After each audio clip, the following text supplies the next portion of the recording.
नमस्कार, जय शिवराय मित्रांनो. कृषी शेती माहिती या चॅनलमध्ये तुमचं स्वागत आहे. तर आज आपण जाणूया खरीप पीक विमा जो 2024चा जो अग्रिम पीक विमा आहे त्याच्या वाटपाला उशीर का होत आहे आणि त्यामागचं नेमकं काय कारण आहे आणि त्याचं अपडेट नेमकं काय आहे ते आज आपण या व्हिडिओमध्ये जाणूया. जर चॅनलवरती तुम्ही नवीन आला असाल, चॅनलला सबस्क्राईब करायला विसरू नका आणि जर व्हिडिओ तुम्हाला आवडला तर व्हिडिओला पण लाईक करायला विसरू नका.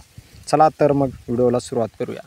जसं की शेतकरी मित्रांनो, खरीप पीक विमा जो आहे तो पेरणीच्या एंड टायमिंगला सुरुवात होतो. म्हणजे खरीप पीक विमा जो आपण ज्यावेळेस पेरणी करतो त्यावेळेस सुरुवात होतो की आणि पेरणीच्या वेळेस म्हणजे शेतकरी हवालदिल झालेला असतो, कारण की पेरणीच करायची असते भरपूर, म्हणजे त्याची सामग्री आणायची असते, बियाणे, खते वगैरे. मग त्याचं सर्व हे घेऊन सरकारने एक नवीन निर्णय घेतला की ₹1 पीक विमा आणायचा. म्हणजे एक नवीन योजना सरकारने आणली की ₹1 पीक विमा. म्हणजे शेतकरी एक म्हणजे पेरणीच्या ऐन वेळेला म्हणजे की हे झालेलं असतो. शेतकऱ्यांना कसं म्हणजे इकडून तिकडून पैसे जमा करून पेरणी करायची पडली आणि त्याच्यातून 1000 ते 1100 पर हेक्टरी म्हणजे अगोदर पीक विमा भरायचा होता आणि त्याच्यातून ₹100 पुन्हा CSC सेंटरवाल्यांना द्यायचे होते. म्हणजे की पूर्णपणे ₹1200 हेक्टरी असा पीक विमा पडत होता. काही जणांच्या म्हणजे 4-4, 5-5 हेक्टर पण जमीन असते. मग 4-5 हेक्टर जमीन म्हणजे असतं मोठा शेतकरी, तसं नसतं मोठा शेतकरी. आता काही डोंगराळ भाग असतो, आता भरपूर जण डोंगराळ भागातले पण असतात. त्यामध्ये भरपूर म्हणजे जमीन वहीत फक्त 2 ते 3 एकर आणि आपलं म्हणजे बरगाड, आपल्या इकडल्या खेड्या भाषेमध्ये बरगाड म्हणतात त्याला. आणि ते बरगाड वगैरे म्हणजे पडक रान भरपूर असतं आणि त्याच्यामध्ये म्हणजे त्याचा देखील पीक विमा भरला जातो. म्हणजे काही त्याच्यामध्ये पोट खराब पण क्षेत्र येतं, पण काही पेरणी क्षेत्र योग्य पण क्षेत्र असतं, त्याच्यामध्ये लागवडी क्षेत्र योग्य असतं. आणि मग त्याच्यामुळे सरकारने एक नवीन निर्णय घेतला की ₹1 पीक विमा आणायचा. मग ₹1 पीक विमा आणायचा म्हणजे की त्याच्यापासून कसं असतं, एक समजा जर 15 जूनला पीक विमा भरायला सुरुवात झाली तर 15 जूनला सुरुवात झाली तर मग 31 जुलै किंवा 15 जुलैपासून पीक विमा भरायची तारीख असते.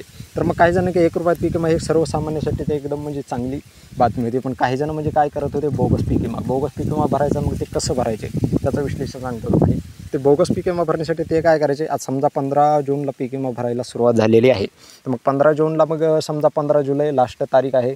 म्हणजे लास्ट तारीख पीक विमा भरण्याची, खरी पीक विमा जो भरण्याची तारीख आहे ती लास्ट 15 जुलै आहे. तर मग 15 जूनपासून 15 जुलैपासून म्हणजे जे म्हणजे शेतकरी आहेत ते भरतात. मग आता काही जणांचा भरायचा पीक विमा राहिलेला असतो. ₹1 जरी असला तर काही जण पीक विमा म्हणजे भरतच नाही.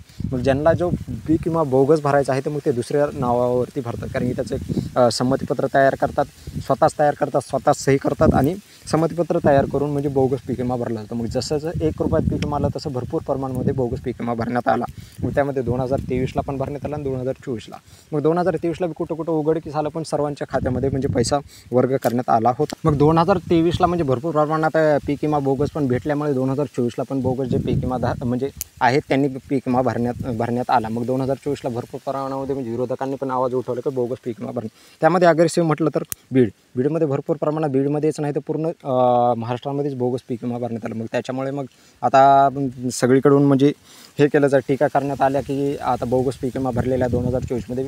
आणि त्याच्यामुळे मग कंपनीला तर तेवढाच फायदा भेटला. कंपनीनं मग आता काय केलं, शिफारसी सरकारकडून म्हणजे ₹1 पीक विमा निधी, म्हणजे आपलं जे पैसे ₹1100 हेक्टरी म्हणजे समजा नाही किंवा ₹900-1000 हेक्टरी पीक विमा जो असतो ते सरकारकडून त्याचा प्रीमियम भरला जातो. केंद्र सरकारकडून काही हिस्सा असतो आणि त्याच्यामध्ये राज्य सरकारचा हिस्सा असतो. मग तो तर निधी कंपनीला मिळाला. पण नंतर जो म्हणजे शेतकऱ्यांना वर्ग करण्याचा पीक विमा असतो तो देखील निधी कोणाला भेटला, कंपनीला भेटला, किंवा तुम्ही वाटप करा. मग आता कंपनीला एक नवीनच नाटक भेटलं की अरे बोगस पीक विमा आहे. मग आता कंपनीला जर सरकारने खडसावलं की बाबा तुम्ही पीक विमा का वाटप करत नाही, तर कंपनीला एक म्हणजे नवीन कारण भेटलेलं आहे की बाबा बोगस पीक विम्याची आम्ही म्हणजे छाननी करत आहेत, आम्ही त्यांचं स्कॅनिंग करत आहे, ते पूर्ण डाटा म्हणजे त्याचा आधार कार्ड, बँक पासबुक म्हणजे योग्य क्षेत्र, तो म्हणजे ज्या शेतकऱ्याने पीक विमा भरलेलं आहे ते खरंच योग्य आहे का, त्याचंच म्हणजे त्याच्याच नावावर तो 7/12/8 आहे का, हे म्हणजे नवीन एक कंपनीला एक कारण भेटलेलं आहे. आणि त्याच्यामुळेच म्हणजे दिरंगाई पीक विमा कंपनीला पीक विमा वाटपाला म्हणजे भेटत आहे. त्याला एक नवीन कारण भेटलं. जसं की बघू शकता, नांदेडमध्ये एक अधिसूचना निघाली होती की सरसकट पीक विमा मंजूर, म्हणजे 25% जो पीक विमा असतो तो सरसकट अग्रिमचा जो असतो तो सरसकट मंजुरी भेटली. म्हणजे ती केव्हा भेटली होती, निवडणुकीच्या अलीकडेच भेटली, म्हणजे निवडणूक यायच्या अगोदरच भेटली होती, ऑक्टोबरमध्येच. पण तरी पण तो नांदेडला बी झाला नाही. पुन्हा तेच परभणीला देखील तेच झालं. परभणीला देखील सरसकट मंजूर करण्यात आला, देखील परभणीला पण वाटप करण्यात आला नाही. मग अलीकडेच धाराशिवमध्ये 5,32,000 शेतकऱ्यांना पीक विमा मंजूर झाला. त्याच्यामध्ये आपले तुळजापूरचे आमदार जे आहेत ते नेहमीच अग्रेसिव्ह असतात, म्हणजे की पीक विमा संदर्भात. आता धाराशिवच्या तर शेतकऱ्यांना माहीत असेल की दरवर्षीचा पीक विमा ते काही ना करून देतात. पण याबरोबर त्यांनी देखील शब्द दिला की 30 तारखेच्या आत पीक विमा हे धाराशिवला वाटपाला सुरुवात. पण कंपनीकडून अद्याप पण कोणतीही म्हणजे अपडेट आलेलं नाही किंवा वाटपाला कुठं काही दिसण्याचं चिन्ह दिसत नाही. काही जणांचा जुना जे राहिलं होतं, काही जणांच्या पडायला सुरुवात झालेली आहे किंवा 2-3 महिने खाली जे क्लेम कॅल्क्युलेटेड झालेला होता त्यांचा पडायला सुरुवात झाली. पण पीक विमा वाटपाला म्हणजे महाराष्ट्रामध्ये कुठेही सुरुवात नाही. भरपूर ठिकाणी म्हणजे न्यूजला देखील आलं की जानेवारीमध्ये 1 तारखेला सुरू होणार, पुन्हा 15 तारखेला, पण काहीही नाही. म्हणजे कंपनीला एक नवीनच कारण भेटलेलं आहे की पीक विम्याचं. त्याच्यामुळेच म्हणजे पीक विमा वाटपाला विलंब होत आहे. मग आता अग्रिम पीक विमा जो 2024चा जो आहे तो आता अग्रिम पीक विमा भेटला तर भेटेल, नाही तर म्हणजे 100% कॅल्क्युलेटेड होईल आणि मगच सर्व म्हणजे जे पात्र लाभार्थी आहे त्यांच्या खात्यामध्ये पडेल.